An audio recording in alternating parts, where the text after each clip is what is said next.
Hello दोस्तों, आप सभी लोगों को जय मसीह की। तो आज हम पढ़ने वाले हैं आने वाला संकट। इस बारे में देखते हैं बाइबल हमें इस बारे में क्या बताती है। तो आज हम पढ़ने वाले हैं मत्ती रचित सुसमाचार 10 16वें भाग से लेकर 24वें भाग तक, और उसके बाद हम सभी लोग मिलकर एक छोटी सी प्रार्थना करेंगे। तो अगर आप चैनल पर नए हैं तो चैनल को सब्सक्राइब कर लीजिए ताकि ऐसी वीडियोस आपको डेली मिलती रहे। तो चलिए शुरू करते हैं। आने वाला संकट। देखो, मैं तुम्हें भेड़ों के समान भेड़ियों के बीच में भेजता हूं, इसलिए सांपों के समान बुद्धिमान और कबूतरों के समान भोले बनो। परंतु लोगों से सावधान रहो, क्योंकि वे तुम्हें महासभाओं में सौंपेंगे और अपनी पंचायतों में तुम्हें कोड़े मारेंगे। तुम मेरे लिए हकीमों और राजाओं के समान उन पर और अन्य जातियों पर गवाह होने के लिए पहुंचाए जाओगे। जब वे तुम्हें पकड़वाएं तो ये चिंता ना करना कि हम किस रीति से क्या कहेंगे, क्योंकि जो कुछ तुमको कहना होगा वह उसी घड़ी तुमको बता दिया जाएगा, क्योंकि बोलने वाले तुम नहीं परंतु तुम्हारा पिता का आत्मा तुम में बोलता है। भाई भाई को और पिता पुत्र को घात के लिए सौंपेगा, और बच्चे माता पिता को विरोध में उठकर उन्हें मरवा डालेंगे। मेरे नाम के कारण सब लोग तुमसे बैर करेंगे, पर जो अंत तक धीरज धरे रहेगा उसी का उद्धार होगा। जब वे तुम्हें एक नगर में सौंपेंगे तो दूसरे को भाग जाना। मैं तुमसे सच कहता हूं, तुम इज़राइल के सब नगरों में ना फिर चुकोगे कि मनुष्य का पुत्र आ जाएगा। चेला अपने गुरु से बड़ा नहीं, और ना दास अपने स्वामी से। चेले का गुरु के और दास का स्वामी के बराबर होना ही बहुत है। जब उन्होंने घर के स्वामी को शैतान कहा तो उसके घर वालों को क्या कुछ ना कहेंगे। तो आप लोगों ने देख लिया कि आने वाला संकट किस रीति से बाइबल में बताया गया है, और जो कि आज के टाइम पे हम होते हुए भी देख रहे हैं। तो चलिए अब हम सभी लोग मिलकर एक छोटी सी प्रार्थना कर लेते हैं। धन्यवाद धन्यवाद धन्यवाद करना चाहता हूं परमेश्वर आज के वचन के लिए। जबकि पिता, हम लोग जानते हैं कि हम लोग आज किस समय में चल रहे हैं।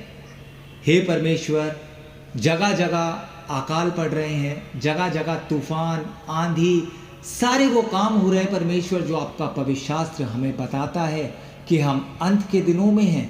लेकिन परमेश्वर, हम अपने मनों को फिरा नहीं पा रहे। वो इसीलिए पिता क्योंकि हम शैतान में हैं पिता। हम शैतान की बातों को सुनते हैं, आपके वचन को पिता हम सुनना नहीं चाहते पिता। हे परमेश्वर, मैं विनती करता हूँ अपने लिए और अपने जैसे हजारों करोड़ों लोगों के लिए पिता। हे परमेश्वर, आप हम सब पे अपना साया भरा हाथ रखें पिता। हे पिता, हमें आत्मिक जीवन में जीना सिखाएं ताकि कोई भी पिता शैतानियत हमें डराने ना पाए पिता। हे पिता, आज हम आपका प्रचार करने में डरते हैं, आपके बारे में बात करने से डरते हैं, कहीं ऐसा ना हो कि कोई उठा के हमें जेल में डाल दे। हे परमेश्वर, हम जानते हैं कि सच्चा परमेश्वर सिर्फ एक है, वो आप है। हे पिता, मैं आपसे विनती करता हूं उन लोगों के लिए जो मेरी वीडियोस को देखते हैं पिता। हे परमेश्वर, आप उन लोगों पे अपना साया भरा हाथ रखें। हर तरीके की मुसीबत, उनके घरों में जो भी दिक्कतें हैं, परेशानियां हैं, आपदाएं हैं, विपदाएं हैं पिता, मेरे प्रभु यीशु मसीह के नाम से वो सारी दूर हो जाए पिता।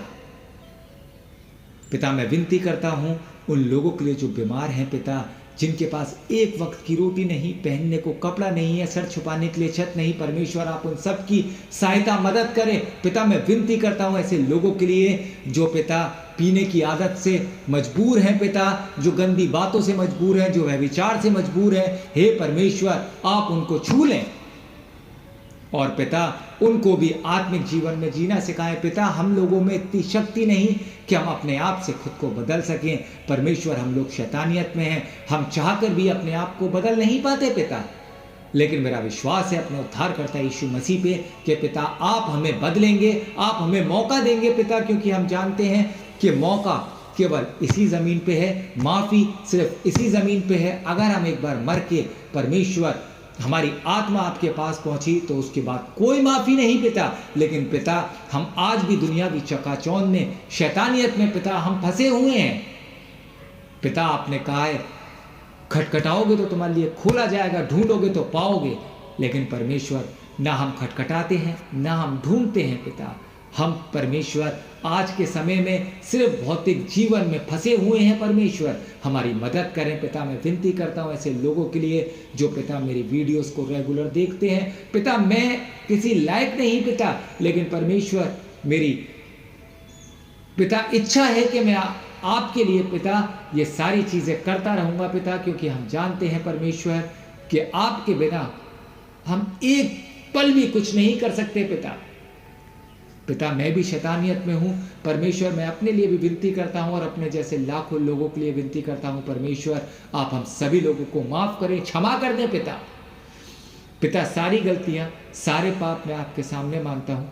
सारा आदर, सारी महिमा, सारा गौरव परमेश्वर आपका है, मैं आपको देता हूँ पिता।